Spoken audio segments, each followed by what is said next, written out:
Three, two, one. নতুন সপ্তাহে সবাই স্বাগত জানাই। ডিসক্লেমার দিয়ে দিচ্ছি, এটা আমার নিজের থটস, আর এটাও কোনো ইনভেস্টমেন্ট অ্যাডভাইস নয়।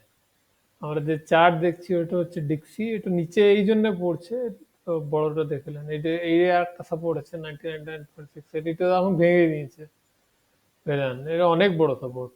তো একটু যদি বন্ধ করে দেখি, হ্যাঁ, এইটা ভেঙেছে, এইটা ভেঙেছে, এখন এইটা একটু বাকি আছে, ওইটাও ভাঙবে। উইকলি দেখলে এই এই এই এইটা একটা সাপোর্ট ছিল, এইখানে অনেক ভেঙে দিয়েছে, এইখানে শর্ট টার্ম সাপোর্ট ছিল, ওইটাও ভেঙে দিয়েছে।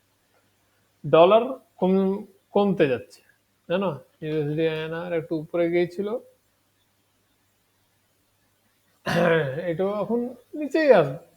সবকিছু আসবে কেন কি, এখনই ফেডারেল রিজার্ভ চেয়ারম্যান পাওয়াল কিছুক্ষণ পরেই প্রেস কনফারেন্স করবে, ওখানে বলবে ইন্টারেস্ট রেট কম করছি। সেই জন্য এখন এসপিএক্স এটা উপরে যাচ্ছে, এটাও উপরে যাবে, এটাও না উপরে যেতে পারে, এটা আলাদা কারণে, ইউএস ইকোনমি এত ভালো নয়, তবে বাকি রেস্ট অফ দ্য ওয়ার্ল্ড ভালো যাবে। আহ, নিকেই, হ্যাঁ না, নিফটি দেখলেন, সিএনএক্স 500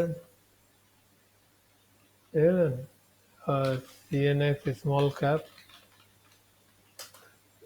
যা লাগছে সবকিছু উপরে যাবে, একটু কম দাম এখানে হতে পারে, এখানে একটু সব রেজিস্ট্যান্স লাগছে, এমনি এমনি হতে পারে, তবে আমার যা ধারণা এটাও এখান থেকে উপরে যাবে, হ্যাঁ না? সিএনএক্স মিড কেয়ার সেম এখানে আছে, এমনি এমনি।